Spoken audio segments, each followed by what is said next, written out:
നമസ്കാരം, മലയാളി വാർത്തയിലേക്ക് സ്വാഗതം.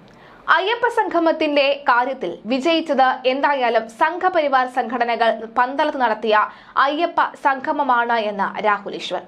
കൂടുതൽ പ്രാതിനിധ്യം ഉണ്ടായിരുന്നത് പന്തളത്ത് ഹിന്ദു സംഘടനകൾ സംഘടിപ്പിച്ച അയ്യപ്പ സംഗമത്തിലാണെന്നും രാഹുൽ ഈശ്വർ തുറന്നടിച്ചു.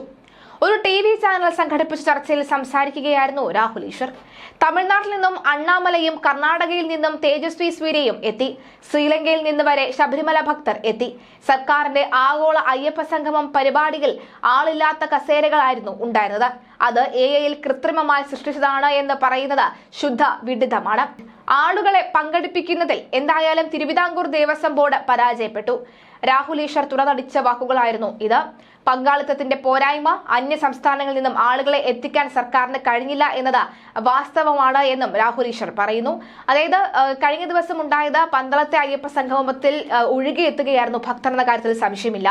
ഭക്തരായിരുന്നു അവിടെ കൂടുതലും എത്തിയിരുന്നത്, അല്ലാതെ ഇൻവെസ്റ്റേഴ്സ് അല്ലായിരുന്നു എന്ന കാര്യം വളരെ വ്യക്തമായി തന്നെ പറയുകയാണ്.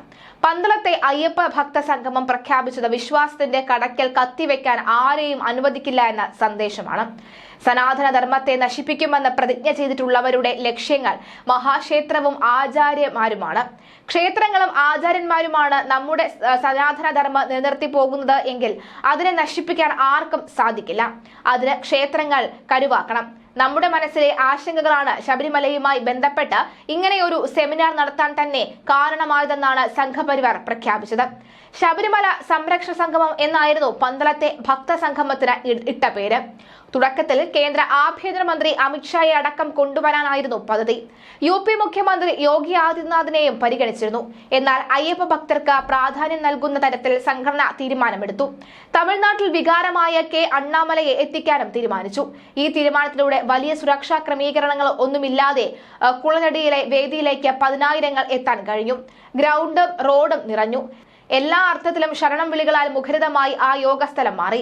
നാമജപ ഘോഷയാത്രയെ അനുസ്മരിക്കുന്ന തലത്തിലേക്ക് വിശ്വാസ സംഗമം മാറി. ഓരോ ക്ഷേത്രവും എങ്ങനെ നശിപ്പിക്കുമെന്ന പല തലങ്ങളിൽ ഗൂഢാലോചനയും ആലോചനയും നടക്കുന്നുണ്ട്. അത്തരമൊരു സന്ദർഭത്തിൽ ശബരിമലയുടെ സുരക്ഷ വളരെ പ്രാധാന്യമുള്ളതാണ്. അതിനാലാണ് ഇത്തരമൊരു സെമിനാർ സംഘടിപ്പിച്ചത്. യുവതീ പ്രവേശനം അടഞ്ഞ അധ്യായമോ കഴിഞ്ഞ അധ്യായമോ അല്ല. സുപ്രീം കോടതിയിൽ ഇപ്പോഴും വിഷയം നിലനിൽക്കുന്നുണ്ട്. നാമജപത്തിന്, ശരണം വിളിച്ചതിന്, കെട്ടുകെട്ടിയതിന്, ശബരിമലയിൽ പോയതിന് ആയിരക്കണക്കിന് ആളുകൾക്കെതിരെ എടുത്ത കേസ് ഒരെണ്ണം പോലും പിൻവലിച്ചിട്ടുമില്ല. ആ യോഗത്തിൽ പ്രഖ്യാപനമെത്തി. ഇത്രയും ഭക്തർ എത്തിയ സാഹചര്യത്തിൽ കേസുകൾ ഇനിയെങ്കിലും സർക്കാർ പിൻവലിക്കുമോ എന്നതാണ് ഉയരുന്ന ചോദ്യം. സർക്കാരിന്റെ പമ്പയിലെ ആഗോള അയ്യപ്പ സംഗമത്തിൽ സർക്കാരിന് NSSനെ ചേർത്ത് നിർത്താനായി. എന്നാൽ പന്തളത്ത് സംഘപരിവാർ സംഗമത്തിനൊപ്പം പന്തളം രാജകൊട്ടാരം ഉണ്ടായിരുന്നു. ഇവർക്കൊപ്പം NSS അനുയായികളും ഒഴികെയുള്ളവരെല്ലാവരും ഭക്തജന സംഗമത്തിൽ എത്തിയിരുന്നു. NSS നേതൃയോഗം എത്തിയിരുന്നുമില്ല. ശബരിമല സംരക്ഷിച്ചേ പറ്റൂ. ആത്മീയമായും ഭൗതികമായും കേരളത്തിന്റെ പുണ്യമാണ് ശബരിമല.